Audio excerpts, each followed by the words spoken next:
కొనుగోలుదారుల సౌకర్యం, విక్రయదారుల సౌలభ్యం కోసం భూపాలపల్లి పట్టణంలో నిర్మించిన ఫ్రూట్ మార్కెట్ షెడ్లు నిరుపయోగంగా మారాయి. లక్షలు ఖర్చు పెట్టి నిర్మించి ప్రారంభించిన సంబంధిత అధికారుల నిర్లక్ష్యంతో అవి ప్రయోజనం లేకుండా పోయాయి. ఇటు పాలకవర్గం అటు స్థానిక ఎమ్మెల్యే ఎన్నిసార్లు చెప్పినా చెవిటోని ముందు శంఖమొందినట్టు ప్రవర్తిస్తున్నారు పురపాలక అధికారులు.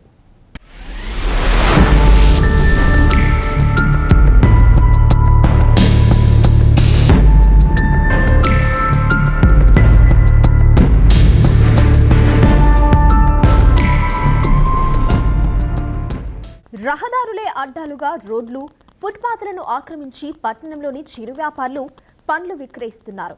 దీంతో రోడ్డుపై రద్దీ పెరిగి వాహనదారులు, ప్రజలు ఇబ్బందులు పడుతున్నారు.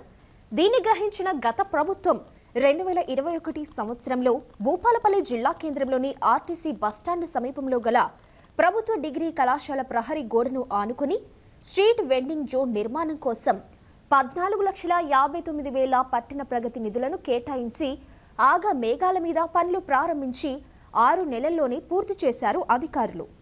అయితే నిర్మించిన షెడ్లలోకి పండ్ల వ్యాపారులను తరలించకుండా పురపాలక అధికారులు తాత్సారం చేయడంతో 2 సంవత్సరాలు గడిచిపోయింది. దీంతో అప్పటి ఎమ్మెల్యే గండ్ర వెంకటరమణారెడ్డి 2023 సంవత్సరంలో మున్సిపల్ శాఖ మంత్రి కేటీఆర్ చేతుల మీదుగా షెడ్లను ప్రారంభించారు.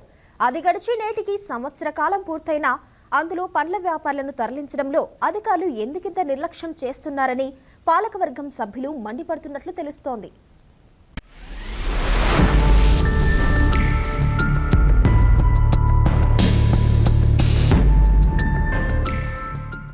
ఇది ఇలా ఉంటే అధికారులు కట్టించిన షెడ్లలోకి తాము ఎట్టి పరిస్థితుల్లో వెళ్లబోమని పండ్ల వ్యాపారులు అధికారులకు చెప్పినట్లు తెలుస్తోంది.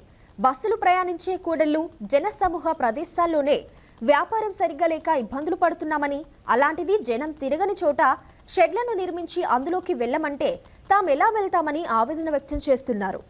అధికారులు తమకు పట్టణంలోని జన కూడళ్లలో షెడ్లను నిర్మిస్తే వెళ్తామని వ్యాపారులు అంటున్నారు.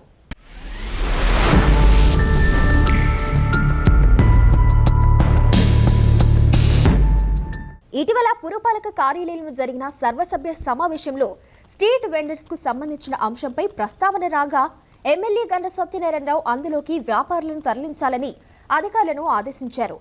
అయినా నేటికి వారిని తరలించడంలో అధికారులు ముందుకు సాగకపోవడంపై పలు అనుమానాలకు తావితీస్తోంది. ఎమ్మెల్యే ఆదేశాలను సైతం లెక్క చేయడం లేదంటే పురపాలక అధికారులు ఏ విధంగా పనిచేస్తున్నారో ఈ స్ట్రీట్ వెండర్స్ ను చూస్తే అర్థమవుతుంది. ఏదేమైనా ఇటు వ్యాపారులు కట్టిన షెడ్లకు ససేమేరా పోనంటున్న క్రమంలో మరి అధికారులు ఏం చేస్తారో, వాటిని అలాగే వదిలేస్తారా లేక వ్యాపారులకు కేటాయిస్తారా వేచి చూడాలి.